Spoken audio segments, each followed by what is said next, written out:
perkuliahan perkuliahan ini akan fleksibel bentuknya. Kemudian juga terkait dengan dosen tamu, di RPS ini bisa kita rencanakan dosen tamu di minggu kesekian, di minggu kesekian. Nanti pada pelaksanaannya kita akan menyesuaikan dengan waktu yang dimiliki dosen tamu tersebut. Jadi kadang-kadang kita tahu bahwa pelaku agribisnis biasanya punya jadwal yang mendadak, punya ini dan lain sebagainya, punya deal tertentu dan lain sebagainya, sehingga nanti itu akan kita akan kita sesuaikan dengan jadwal yang para pelaku tersebut miliki, sehingga fleksibilitas waktu perkuliahan pun akan bergeser. Bahkan jika ada pelaku yang tidak bisa di jadwal kuliah Jumat pagi misalnya, tetapi bisa memberikan kuliahnya di hari Sabtu atau di waktu yang lain, selama tidak bentrok dengan jadwal teman-teman perkuliahan, maka kuliah kita akan lebih fleksibel lagi. Demikian hal juga pada saat bimbingan kelompok. Bimbingan kelompok itu bisa di luar jam kuliah. Jadi tergantung dari waktu yang dimiliki oleh dosen dan waktu yang dimiliki oleh teman-teman. Jadi BDP bukan mata kuliah yang kaku, pertemuan selalu Jumat jam 8, dan lain sebagainya, tapi fleksibel sesuai dengan kepentingan pengembangan model bisnisnya. Itu yang berikutnya. Nah, tema kita tahun ini ialah kita dihadapkan dengan pandemi yang nggak tahu kapan akan selesai. Ini keniscayaan yang kita hadapi. Setiap minggu kita tidak tahu apakah PPKM akan berlanjut. Setiap minggu kita nggak tahu apakah ada aturan lagi batasan orang jalan, mobilitas, batasan berkunjung ke mal, ke rumah makan, dan lain sebagainya. Dan di satu sisi itu kendala, di sisi lain itu juga jadi peluang bisnis. Dan kita tahu sekarang perkembangan bisnis online juga merebak tinggi. Makanan yang secara online disebarkan, produk secara online disebarkan, dan lain sebagainya juga berkembang dengan sangat tinggi. Sehingga tema kita kali ini ialah produk atau model bisnisnya tentunya akan berbeda dengan sebelum pandemi. Artinya, kita akan mencoba mengembangkan produk-produk dan model bisnis terkait dengan masa pandemi dan pasca pandemi. Nah, tentunya kalau nanti kita pasca pandemi, kita sudah mulai dengan new normal yang benar-benar new normal, kita boleh berinteraksi lagi secara langsung dengan prokes dan lain sebagainya, sehingga rancangan model bisnisnya harus dirancang saat pandemi dan pasca pandemi. Produk pun alangkah baiknya dalam konteks saat ini ialah kembangkanlah produk yang dibutuhkan oleh masyarakat. Artinya, kalau kita kuliah BMC dalam model bisnis, kita mengenal value proposition. Inti daripada value proposition adalah bagaimana kita menyelesaikan masalah, bagaimana kita menyelesaikan kendala yang dihadapi oleh masyarakat, sekecil apapun juga masalah-masalah tersebut. Pemahaman masalah adalah apa yang diinginkan, apa yang diharapkan, apa yang dibutuhkan oleh masyarakat. Itu intinya. Jadi value proposition itu adalah kita ingin produk yang kita kembangkan seinovatif mungkin adalah membantu memecahkan masalah. Nah, batasan produk yang ingin kita kembangkan di BDP tidak tidak dalam pemahaman produk secara fisik. Tadi Pak Eka berbicara pisang goreng, ada orang mungkin punya ide membuat jamu karena pandemi, imunitas, dan lain sebagainya. Namun juga berupa bisa jasa. Tahun kemarin ada yang mengembangkan jasa online. Tahun kemarin ada yang mengembangkan jasa perawatan. Jadi jasa perawatan ikan, tanaman di rumah-rumah. Karena begitu sekarang saat pandemi, orang jadi diam di rumah, orang jadi suka tanaman dan lain sebagainya. Kemudian ada yang mengembangkan jasa perawatan, jasa keliling perawatan dengan prokes dan lain sebagainya. Semuanya serba online, termasuk panduan-panduan bagaimana perawatan tanaman dan lain sebagainya. Jadi jangan dipikirkan hanya semata-mata berbentuk produk fisik, tapi juga berupa jasa. Ada juga tahun kemarin yang mengembangkan jasa online pengembangan produk sayuran dan sampai sekarang jalan. Jadi kalau teman-teman ada sayur.com, itu adalah yang produk tahun kemarin, sampai sekarang masih mengembangkan sayuran online-nya, buah-buahan online, dan artinya kita berpikir bahwa produk yang atau jasa yang akan kita kembangkan adalah sesuatu yang dibutuhkan oleh masyarakat saat pandemi dan pasca pandemi. Jadi kita tidak berpikir lagi as usual dalam kondisi normal, tapi sekarang kita tidak berada dalam kondisi normal. Sehingga ke depannya inovasinya pun harus berubah, bagaimana membantu menyelesaikan masalah yang dihadapi oleh masyarakat. Jadi intinya perkuliahan kita adalah perkuliahan yang menggali ide, mengembangkan inovasi. Tahun 2 tahun yang lalu ada yang membuat kulkas, membuat alat, bukan kulkas, jadi cara membawa barang, sayuran, daging, dan segala macam supaya tetap segar bepergian kemanapun, dan lain sebagainya. Itu jadi bisa bebas, bisa liar, jadi idenya dikembangkan seliar mungkin, tapi tidak boleh melanggar etika, dan lain sebagainya. Itu yang jadi pegang melanggar etika, melanggar hukum. Kembangkanlah ide seluas mungkin, seberkembang mungkin, nanti baru kita sortir. Teman-teman juga nanti akan membuat kelompok 3 orang, 4 orang. Nanti kemudian kita teman-teman akan memberikan berbagai ide. Nanti kemudian kita diskusikan mana yang lebih mungkin untuk berkembang ke depannya. Jadi mata kuliah BDP ini akan lebih banyak diskusi dibandingkan dengan kuliah searah. Jadi kita akan lebih banyak diskusi. Nah, terkait dengan buku yang jadi pegangan, teman-teman bisa ngambil buku ini jadi contohnya. Ini adalah Business Model Generation. Kemudian ada Financial Management Canvas, ada model bisnis Canvas. Ini buku-buku yang wajib teman-teman. Ya, kami harapkan teman-teman baca, karena teman-teman kami dalam memberikan perkuliahannya terkait dengan model Canvas akan merujuk pada model bisnis model generation ini. Di dalamnya ada bagaimana penyusunan model bisnisnya dan lain sebagainya. Nanti bisa kita pilih apakah yang staff model bisnisnya, atau kita akan pilih yang lain model bisnisnya. Jadi mana yang lebih efisien, ada beberapa alternatif yang bisa kita pilih dalam penggunaan model bisnisnya sesuai dengan produk dan jasa yang akan teman-teman kembangkan. Nah, kalau yang bahasa Indonesianya, teman-teman bisa beli online. Nanti kami sampaikan. Tapi kalau yang e-book-nya nanti bisa saya kirimkan. Saya punya e-book-nya yang bahasa Inggris, tapi tidak punya yang bahasa Indonesia. Kalau mau yang bahasa Indonesia, silahkan beli e-book-nya, bisa kami kirimkan nanti ke setiap kelas. Oleh karena itu, mohon dibuatkan WAG untuk setiap kelas. Atau mau WAG sama-sama semua, Pak Eka? Ya, bebas, Pak. Mungkin kalau bareng-bareng terus ya bersama-sama, nggak masalah, Pak ya? Nggak apa-apa sih. Ya. Tapi tetap sih sekelas juga mesti penting, Pak, karena kan nanti terkait penugasan dan penilaian mungkin, Pak ya, masing-masing dosen. Oke, jadi setiap kelas A bikin kelompok kelas A, kelas B bikin kelompok kelas B WAG-nya, kelas C juga bikin WAG kelas C, BDP 1.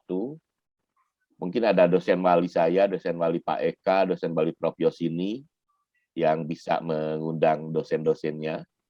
Jadi tolong bikin ketua kelas, koordinator mahasiswa di kelas A, koordinator mahasiswa di kelas B, koordinator mahasiswa di kelas C. Kemudian teman-teman bikin grup 1-4 orang, silahkan teman-teman yang ngatur. Nanti ketua kelasnya yang berkomunikasi dengan kami. Kelas A berkomunikasi dengan saya, kelas B berkomunikasi dengan Prof. Yosini, kelas C yang berkomunikasi dengan Pak Eka. Nanti saya sebagai koordinator mata kuliah akan berkoordinasi dengan semua ketua kelas kalau saya mau menyebarkan buku, bahan, dan lain sebagainya untuk disebar di masing-masing kelasnya. Itu yang penting. Pelaku-pelaku yang kami beberapa undang ada yang berbisnis kafe, yang masih kopi, yang masih bertahan sampai sekarang pada saat pandemi dan sebelum pandemi, dan bagaimana dia bahkan bercerita bagaimana dia survive, bagaimana kemudian dia harus berinovasi mengembangkan bisnis baru pada saat pandemi, memodifikasi model bisnisnya dan lain sebagainya. Kemudian juga nanti kita upayakan tidak hanya pelaku, tapi juga kami akan mengundang expert konsultan terkait dengan pengembangan bisnis dan lain sebagainya, supaya kita akan bisa lebih kaya lagi mendalami model ini ya. Karena jangan lupa teman-teman bahwa di kita itu ada 3 BDP, BDP 1, BDP 2, BDP 3. BDP 1 pada intinya adalah bagaimana suatu bisnis itu dilaksanakan, layak dilaksanakan, bagaimana model bisnisnya. BDP 2 itu bagaimana mengelola bisnisnya, supaya tetap sustain, maju, dan terus berkembang. BDP 3 adalah bagaimana kita pelibatan masyarakat dalam bisnis kita. Nah, oleh karena itu, karena kita punya BDP 1, 2, 3, model bisnis yang kita kembangkan adalah sosial bisnis, social entrepreneurship, artinya bagaimana bisnis yang kita kembangkan mempunyai dampak positif bagi masyarakat, bermanfaat bagi klien-klien pembeli kita, jasa kita, dan lain sebagainya. Intinya kita adalah socio-agro-technopreneurship, intinya di situ. Tetapi yang melibatkan masyarakat. Artinya teman-teman kalau menciptakan produk sesuatu kan tidak perlu dari nol semuanya. Bahan bakunya bisa bermitra dengan petani, ininya bisa bermitra dengan yang lain, dan lain sebagainya. Jadi kita akan mencoba untuk menggunakan model yang bisnis yang seperti itu. Yang penting adalah jangan takut memulai, dan harus berani memulai, dan jangan takut gagal. Karena semua orang pasti pernah mengalami kegagalan, jangankan bisnis. Cinta aja pernah gagal kan, ya Pak Eka ya. Jadi kita harus berani untuk mencoba. Insya Allah kita akan dapat sesuatu yang paling baik, yang paling tepat buat kita. Ya. Intinya itu Pak Eka. Baik, terima kasih Pak Tris atas panduannya, atas pengantarnya. Oh iya, satu lagi Pak Tris, mungkin nanti kita akan gunakan live Unpad Pak Tris ya. Oke, mangga. Nah, jadi nanti setiap materi, penugasan ya, pengumuman akan menggunakan live Unpad ya pada teman-teman. Kalau yang di MBKM di Spada Dikti ya, update informasi dan materi kuliah. Oke Pak Tris, mungkin kalau itu sudah yang MBKM masukin kelas saya aja, kayak kita pegang sama-sama semua. Mangga, siap. Okay. Siap. Oke, baik teman-teman, sebelum kita tutup seperti biasa selalu ada sesi foto bersama ya di setiap kuliah. Mangga teman-teman semua untuk bisa mengaktifkan videonya. Oke, absensi udah pada dibuka. Jadi teman-teman bisa absen di staffnya masing-masing.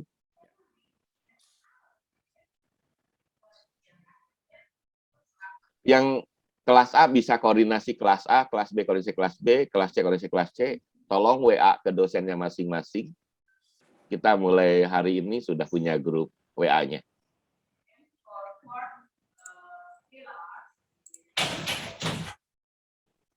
Kalau teman-teman lihat tidak ada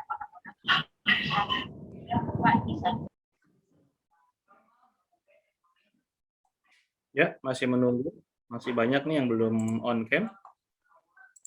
Silakan on cam teman-teman.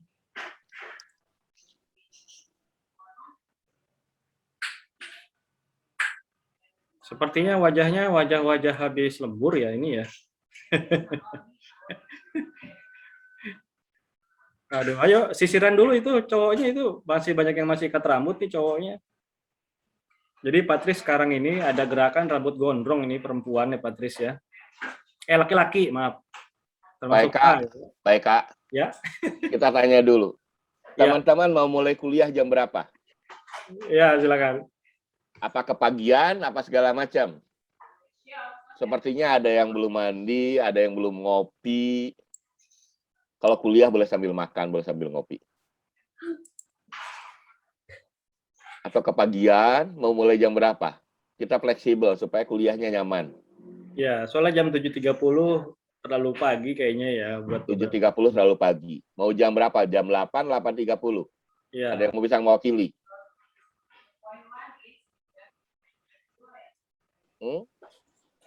Ayo silahkan, yang angkat tangan langsung aja bicara. Dibuka mic-nya. Ayo Joko silahkan. Izin Pak, Boleh. saya mengenalkan diri dulu, saya adalah Joko Setiawan, mahasiswa semester 3 dari Universitas Pendidikan Pemuda Sorong atau Pemuda Sorong dari Papua Barat, Pak. Saya mahasiswa MBKM. Oke, dari seorang salam kenal Pak Joko. Joko. Ya Pak, ini Pak, karena kalau dimulai dari jam 8 atau jam 7 juga, di sini kan berarti kan dari jam 9 sampai jam 10. Sini Oh juga kan, iya, seorang udah beda 2 jam. batas KS berarti kan di sini sampai jam 1 atau enggak sampai jam 12, Pak. Nah itu untuk saya ibadah sholat Jumatnya gimana ya Pak? Karena nggak bisa Pak, karena jam kuliah Pak. Oke. Aduh maaf. Iya, kalau Sorong jam 8, kita mulai di Sorong udah jam 10. Jam 10 kita kuliah, jam 12 di sana udah Jumat. Jumatan jam berapa? Di sini Jumatan jam 12.15 Pak. 12.15. Gini aja lah, Joko. Kita fleksibel. Joko keluar dulu Jumatan, habis itu masuk lagi. Oh, baik nanti. Ya, nggak usah kaku. Kuliah BEDP nggak boleh kaku. Ya. Nanti juga kita selalu recording, Pak Tris ya, setiap pertemuan. Jadi nanti Joko bisa dapat rekaman kuliahnya kalau ada yang kurang. jadi tidak usah siapapun. bingung. Joko nanti, materinya ketinggalan nggak masalah. Jadi teman-teman, nanti rekodnya akan jadi rekod perkuliahan jika ada yang tertinggal karena sesuatu hal, nanti kita akan dikirim lewat Google Drive dan teman-teman bisa download di Google Drive yang teman-teman bisa akses. Ya.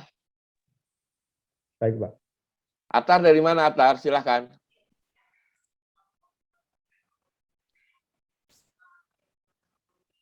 Halo Pak.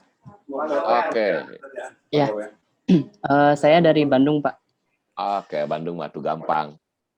Ya, saya sebelumnya izin bertanya Pak. Untuk Bapak sebelumnya membicarakan kalau kelompok itu berjumlah 3 orang ya Pak. Iya. Ya, kalau kelompok 3 orang itu apakah hanya di dalam kelas masing-masing, misalkan 3 orang itu tuh dari kelas B gitu. Terus apakah boleh antar kelas Pak? Nah, itu yang harus dirapatkan. Kenapa harus antar kelas, pertanyaannya?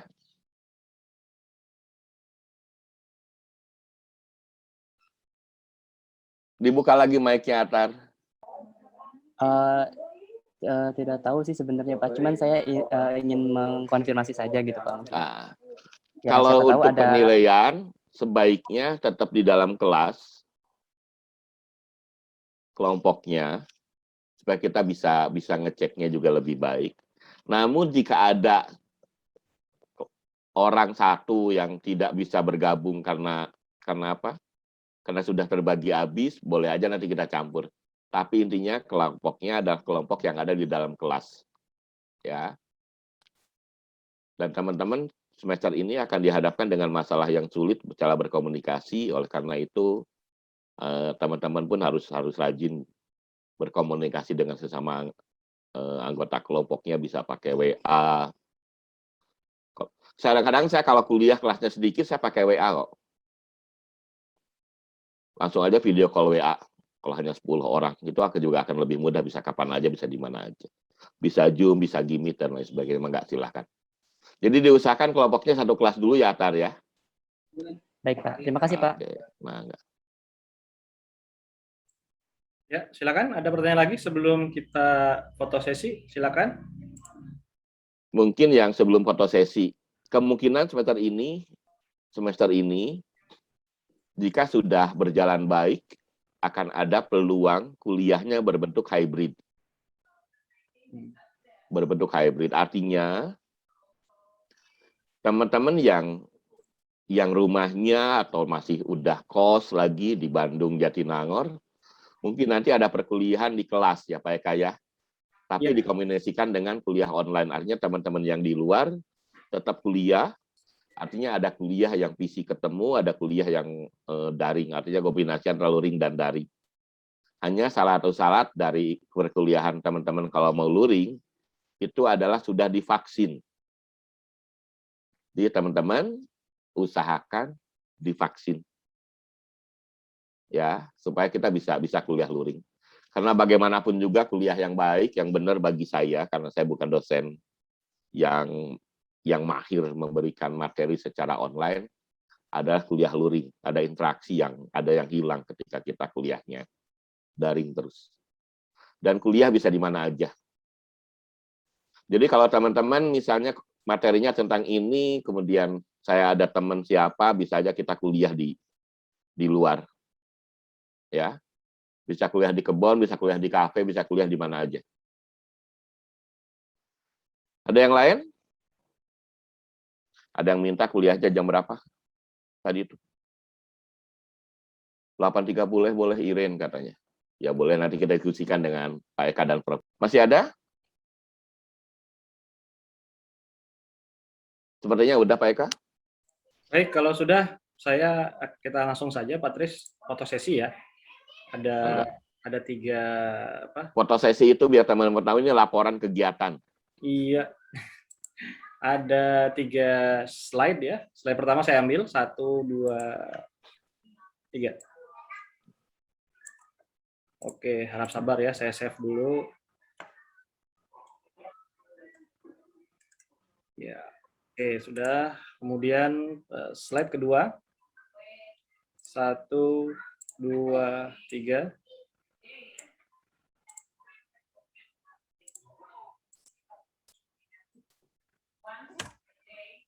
Yang terakhir 1, 2, 3.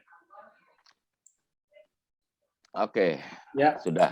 Pak Tris. Teman-teman, walaupun kelasnya B, C, bukan di kelas saya, kelas ABC, teman-teman bisa berkomunikasi kalau ada sesuatu langsung dengan saya karena pengampu.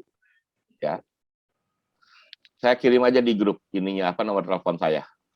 Pak Eka juga nanti masukin di sini nomor teleponnya. Ini telepon saya 08 212 683 2750.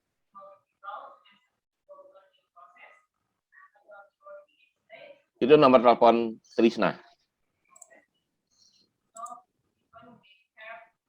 Jadi kelas A, ketua kelasnya tolong WA saya, tapi kelas B, kelas C juga sama. Dan nanti kita bisa berkoordinasi, nanti kalau materi-materi akan saya kirim ke ketua kelas, atau kalau ada grupnya, grup ke kelas B juga saya bisa masuk ke grup kelas B, grup kelas C juga saya bisa masuk ke grup kelas C.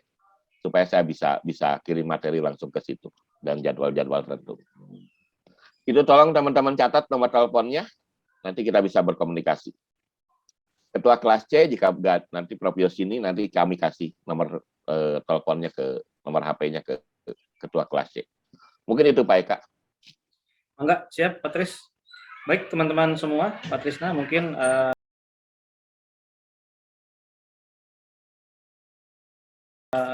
demikian kuliah kita hari ini. Apabila tidak ada tambahan lagi, selanjutnya kalau ada apa-apa silakan komunikasi via WhatsApp ya, atau via live Unpad juga tidak masalah. Terima kasih atas partisipasinya. Salam sehat dan salam bahagia dari saya. Kita tutup kuliah ini ya. Wassalamualaikum warahmatullahi wabarakatuh. Waalaikumsalam warahmatullahi wabarakatuh. Terima kasih Pak. Terima kasih Pak. Terima kasih Pak. Mangga. Mohon maaf, untuk yang kelas C, link absensinya belum dibuka ya Pak? Iya, sebentar ya, saya bukain. Nah.